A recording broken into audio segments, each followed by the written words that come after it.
자, 나이덕의 풀비린내에 대하여라는 수필이 되겠습니다. 수필은 자신의 주변에서 일어난 다양한 일을 자유롭게 쓴 글이다 보니까, 그렇죠? 신변잡기적인 특징이 있습니다. 신변잡기라는 게 자신의 주변에 일어난 잡스러운 기록이다, 이런 뜻이에요. 광주 비엔날레에서 태국의 수리사 쿠솔웡이라고 하는 작가의 감성적 기계라는 작품을 본 적이 있다. 자, 자신의 뭘 제시하고 있어? 경험을 제시하여서 독자의 관심을 유발하고 있다, 이렇게 이해합니다. 이 작품은 65년형 폭스바겐의 엔진과 핸들, 타이어, 셰시 등을 완전히 제거하고 차체를 뒤집어 그네 침대로 설치한 것이다. 그래서 작품의 형태를 설명하고 있죠. 작품의 형태를 설명하고 있다. 그네 옆에는 타이어를 비롯한 부속유를 재활용해 만든 의자들이 놓여있다. 차체로 만들어진 그네 침대 속에서 아이들이 텔레비전을 보고 있는 동안 나는 타이어를 쌓아 만든 의자에 걸터 앉아 그 감성적 기계를 바라보았다. 자, 이거는 이제 예술 작품을 감상한 경험이죠. 흔히 달리는 무기라고 불리는 자동차가 완전히 치됨으로써 새로운 용도로 거듭난 모습은 예술 고유의 전복성을 보여줄 뿐 아니라, 전복성이라는 건 뒤집어서 보여주다라는 거예요. 전복성이라고 하는 것은 뒤집어서 보여주다라는 거예요. 자동차에 대한 생각을 곱씹어 보게 하였다. 이러네요. 그림을 나는 초보 딱지도 떼지 않은 상태여서 자동차가 주는 편리와 불안을 아주 예민하게 느끼고 있었다. 이 불안은 어디서 오는 거니? 사고의 위험에서 오는 거죠. 사고의 위험에서 오는 불안. 면허를 따놓고 5년이 넘도록 차를 살 생각이 별로 없었다. 그런데 아이들을 데리고 객지로 이사한 후로는 하나부터 열까지 내 손으로 해결해야 했고 어쩔 수 없이 운전을 하게 되었다. 이렇게 되어 있네요. 물론 처음에는 출퇴근 때나 장을 볼 게 많은 때만 차를 가지고 다녔다. 그러나 마음이 답답할 때 무작정 차를 두고 교회로 나가는 습관이 생겨나기 시작했고 실제적인 목적이 없이도 차를 볼 일이 늘어났다. 누구의 방해도 받지 않고 나를 어디든 데려다 줄 수 있는 밀폐된 공간에 그만큼 조금씩 길들여져 갔다. 자, 이게 문명의 뭐야? 편리함이죠. 문명이 가져다주는 편리함에 길들여진 거죠. 스웨덴의 생태주의자인 에밀 탕스렘은 자동차라는 물건이 자기 자신의 영토 안에 머물고자 하는 의지와 이 영토 밖으로 움직일 필요성을 동시에 충족시켜준다고 말한 바가 있다거든요. 그럼 자동차 안에 있으면 왠지 안전하죠. 그래서 니네 왜 영화 같은 데 보면 어떤 위험으로부터 도망갈 때 어디에 가서? 차 안에 들어가서 뭐 한다? 문을 잠그는 행위. 그거 많이 나오죠. 영화나 이런 데서도 보면. 그죠? 그래서 일단 문을 잠근 다음에 재빨리 뭐해? 전화를 하는 거죠. 네. 보통 그러잖아. 이러면서 막 전화하잖아요. 그럼 이제 갑자기 그 남자가 와가지고 몽둥이를 들고 와가지고 유리창을 넣기 시작해. 남자라고 꼭 할 필요 없죠. 여자가 그럴 수도 있으니까. 드라마를 많이 보셨네요. 그런가요? 아니, 그런 느낌 있잖아요. 약간 안전하다. 근데 이제 또 한편으로는 우리가 어디론가 갈 때, 그죠? 자동차를 타면 갈 수 있으니까요. 되게 상반된 이미지를 갖고 있죠. 내 안에 머무른다와 내 안에서 밖으로 나간다. 동시에 현대인들이 자동차를 아늑한 자궁으로부터 잠시 떨어지고 싶어하지 않는 것도 바로 이 모순된 욕망을 자동차라는 공간이 해결해주기 때문일 것이다. 자, 여기서 모순된 욕망이란 뭘까요? 그렇죠. 자기의 영토 안에 있으려는 것과 영토 밖으로 뭐 하려는 것? 나가려는 것. 이 둘 사이에 모순된 욕망이에요.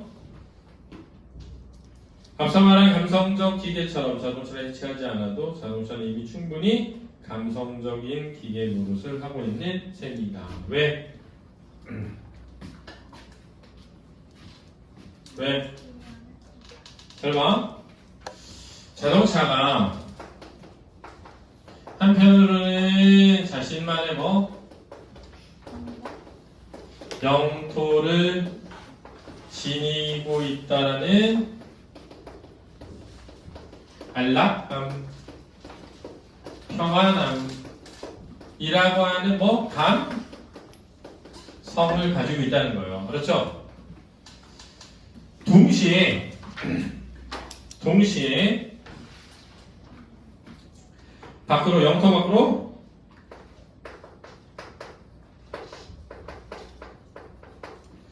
나아가고 싶은 욕망이라고 하는 감성을 충족시켜주고 있다는 거지. 그렇지? 그래서 자동차는 충분히 무슨적 기계다? 감성적 기계야. 이렇게 말하는 거죠.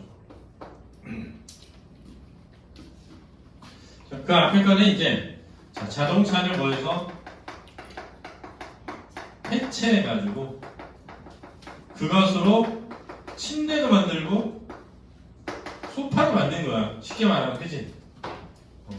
그걸 통해서 어떤 안락을 줬다면, 그렇지? 얘는 그냥 그 자체로도 감성을 준다. 하지만 얼마 안 가서 자동차에 대해 낯설고 당혹스러운 경험을 하게 되었다. 그래서 지금 뭐에 따라서 쓰고 있어?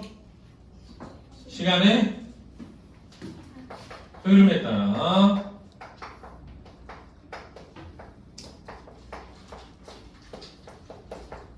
서술을 하고 있습니다.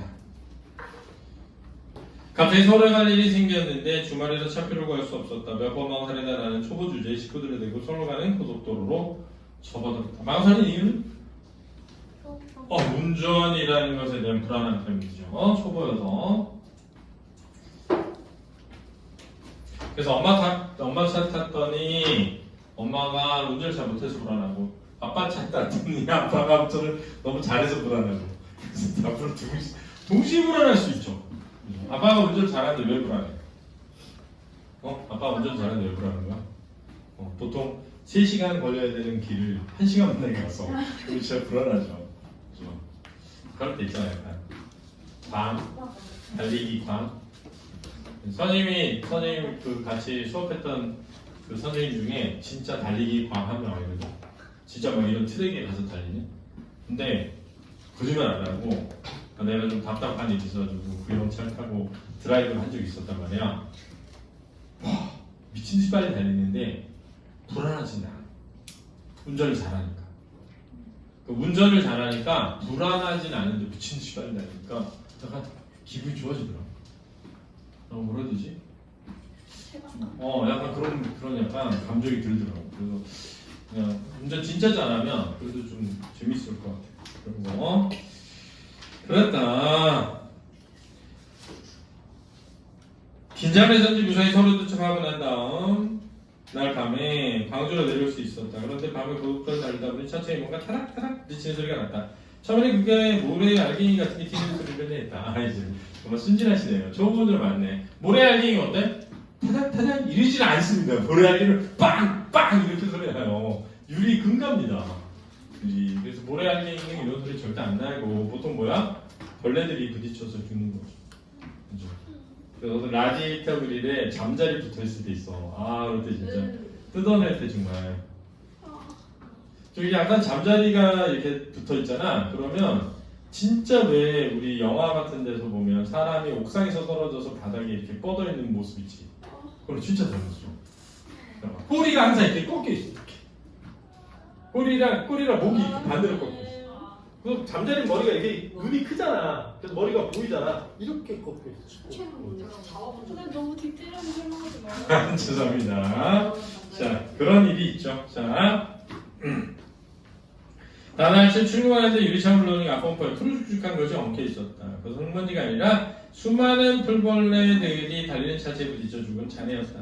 마치 거대한 모터 주위에 두텁게 쌓이는 먼지 뭉치처럼 말이다. 그것을 낚아내려다가 나는 지난번 엄청난 범죄라도 저지른 사람처럼 손발이 후들후들 떨려 도망치듯 세차장으로 갔다. 자, 이런 데서 글쓴이의 예민한 뭘 느낄 수 있어? 감수? 성을 느낄 수 있죠. 여기서 지금 이 나이더는 죄책감을 느끼고 있는 거죠. 그렇죠? 생명에 대한 죄책감.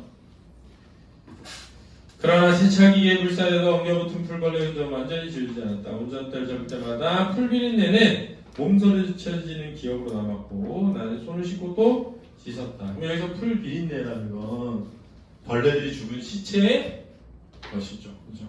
풀벌레들이 죽은 시체에서 나는 비린내죠.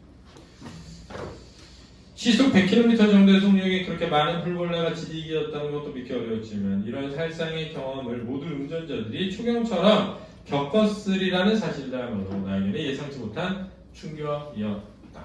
왜? 그런 걸 경험하고도 아무렇지도 않았던 것일까? 이렇게 생각이 되는 거죠. 나처럼 수많은 사람들이 이런 일이 있었을 텐데 모두가 그런 일을 겪었을 거 아니야.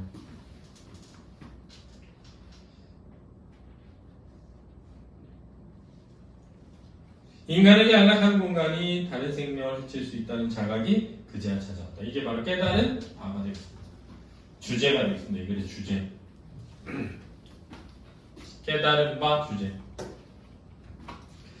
옛날 TBS의 승려들은 입을 열어 말할 때마다 공기 중에 미생물을 죽이게 될까봐 얼굴에 7겹의 천을 들고 다녔다고 한다. 이거 좀 과도하지 않나요?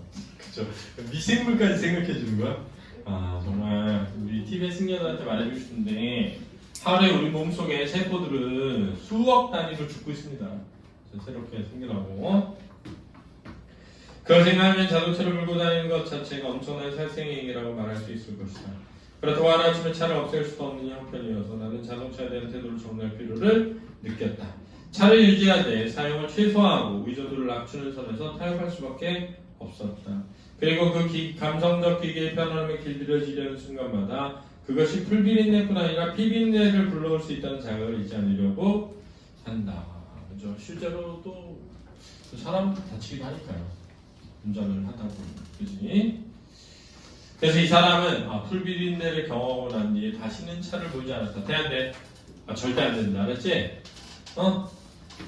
운전을 시작하기 전까지 나는 걷기의 천자였고 인공적인 공간보다 자연스럽게 머물기를 누구보다 좋아했다. 그러나 차를 소유하고부터는 생태적인 어떤 발언도 할 자격이 없다는 생각이 들곤 한다.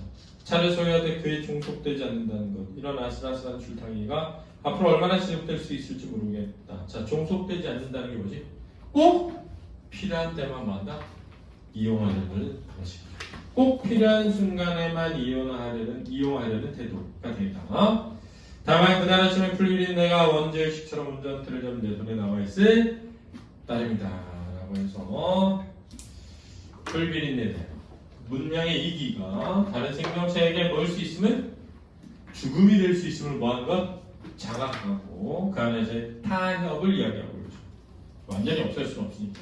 알겠습니까? 수고했습니다.